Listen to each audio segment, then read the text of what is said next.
Nous écoutons la catéchèse du pape François à Rome le 10 février 2021, précédée de la lecture d'un passage de la lettre aux Colossiens, chapitre 3, versets 16-17.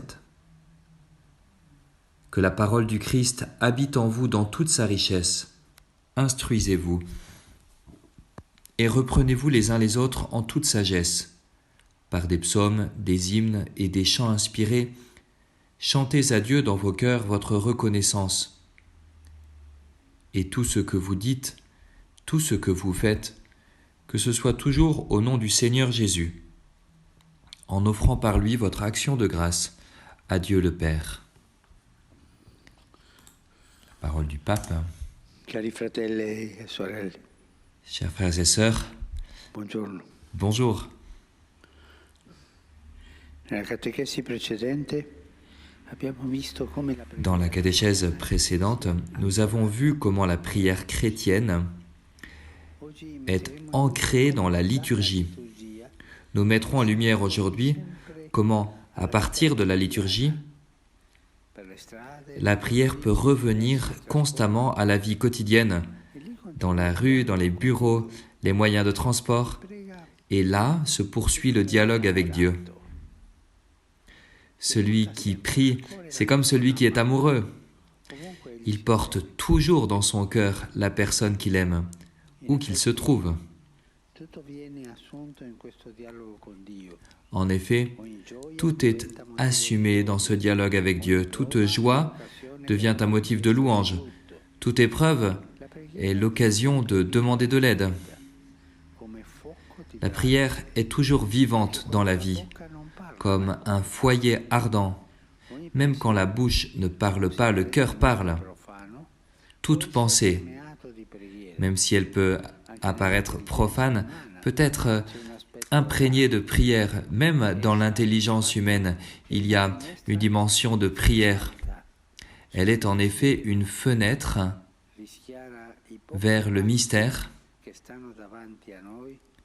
Elle éclaire les petits pas qui sont devant nous et elle s'ouvre ensuite à la réalité tout entière.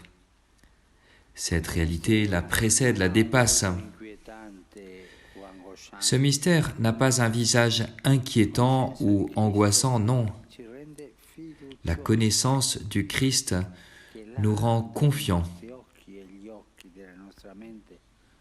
Confiants que là où nos yeux, les yeux de notre esprit ne peuvent pas voir, il n'y a pas le néant, mais il y a quelqu'un qui nous attend. Il y a une grâce infinie.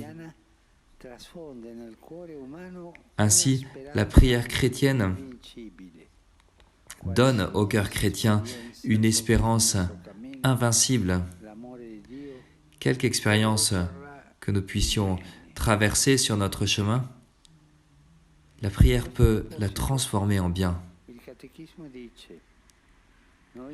À ce sujet, le catéchisme dit « Nous apprenons à prier dans des moments particuliers, quand nous écoutons la parole du Seigneur et quand nous participons à son mystère pascal.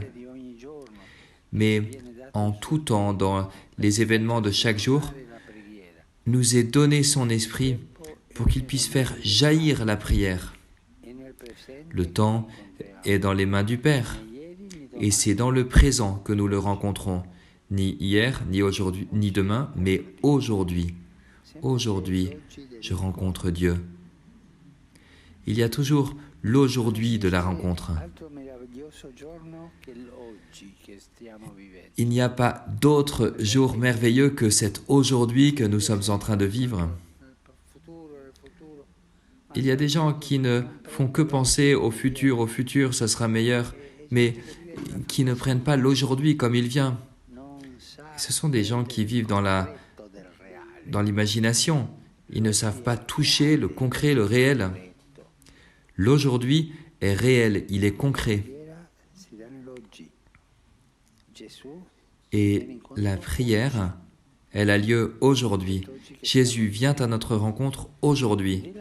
C'est aujourd'hui que nous sommes en train de vivre. Et c'est la prière qui transforme cet aujourd'hui en grâce. ou mieux encore, qui nous transforme, nous. Elle apaise la colère, elle soutient l'amour, elle multiplie la joie, elle donne la force de pardonner. Il peut nous arriver de sentir que ce n'est plus nous qui vivons, mais que c'est la grâce qui est vivante, qui est agissante en nous par la prière. La grâce qui nous attend. Mais ne l'oubliez pas, prendre l'aujourd'hui. Quand t'arrive une pensée de colère, de mécontentement, qui te conduirait à faire le mal, non, arrête-toi. Mais Seigneur, où es-tu? Et Seigneur, où est-ce que je vais? Et le Seigneur est là. Et il te donnera le bon mot, le bon conseil pour aller de l'avant, sans ce goût amer des choses négatives. Car la prière, si je prends une expression un peu profane, est positive, elle est toujours positive, elle te conduit toujours de l'avant. Toute journée qui commence, si elle est accueillie dans la prière, nous accompagne et nous donne du courage, de telle manière que les problèmes que nous affrontons ne seront plus des obstacles à notre bonheur, mais des appels du Seigneur, des occasions de le rencontrer. Et quand nous sommes accompagnés par le Seigneur, nous nous sentons plus courageux, plus libres et plus heureux, il faut le dire. Alors, prions pour tout et pour tous et même pour les ennemis. C'est Jésus qui nous l'a demandé. Priez pour vos ennemis. Prions pour nos proches et même pour ceux que nous ne connaissons pas. Prions pour nos ennemis, comme je l'ai dit, comme l'Écriture nous invite à le faire souvent. La prière dispose à un amour surabondant. Prions surtout pour les personnes malheureuses, pour ceux qui pleurent la solitude et désespèrent qu'il puisse encore y avoir un amour pour eux. La prière accomplit des miracles.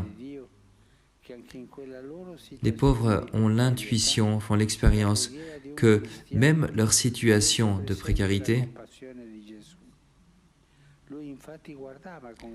dans cette situation, la prière du chrétien représente la compassion de Jésus. Jésus regardait avec tendresse les foules égarées comme des brebis. Le Seigneur, nous ne l'oublions pas, est le Seigneur de la compassion, le Seigneur de la proximité, de la tendresse. 3 mots à ne jamais oublier avec le Seigneur, car c'est le style du Seigneur. La compassion, la proximité, la tendresse. La prière nous aide à aimer les autres, malgré leurs erreurs et leurs péchés. La personne est toujours plus importante que ses actions. Et Jésus n'a pas jugé le monde, il l'a sauvé.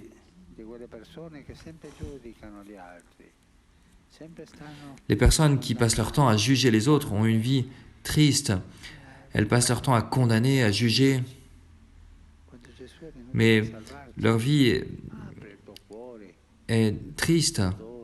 Jésus est venu pour nous sauver. Ouvre ton cœur, pardonne. Essaie de justifier les autres, de les comprendre. Toi-même, sois proche des autres. Éprouve de la compassion pour eux, de la tendresse, comme Jésus. Il nous faut bien aimer toutes les personnes, chacune, en nous souvenant dans la prière que nous sommes tous pécheurs et que nous sommes tous en même temps aimés par Dieu, personnellement. En aimant ainsi ce monde avec tendresse, nous découvrirons que chaque jour, chaque chose peut contenir un fragment de l'amour de Dieu. Le catéchisme continue. Prier dans les événements de chaque jour et de chaque instant est un des secrets du royaume révélée aux petits, aux serviteurs du Christ, aux pauvres des béatitudes. C'est une chose bonne et juste de prier pour que l'avènement du royaume de justice et de paix influence le chemin de l'histoire, mais il est également important de pétrir par la prière les humbles situations quotidiennes. Toutes les formes de prière peuvent être ce levain auquel le Seigneur compare le royaume. L'homme, la femme, nous tous, l'homme est comme un souffle, comme un brin d'herbe. Le philosophe Pascal écrivait « Cela ne sert à rien que l'univers tout entier s'arme pour l'écraser.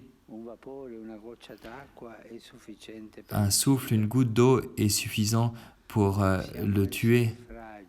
Nous sommes des êtres fragiles, mais nous savons prier. Et c'est la plus grande dignité, c'est même notre force. Courage. Prier à chaque instant, en toutes circonstances, car le Seigneur nous est proche. Et quand une prière est dite selon le cœur de Jésus, elle obtient des miracles. Merci.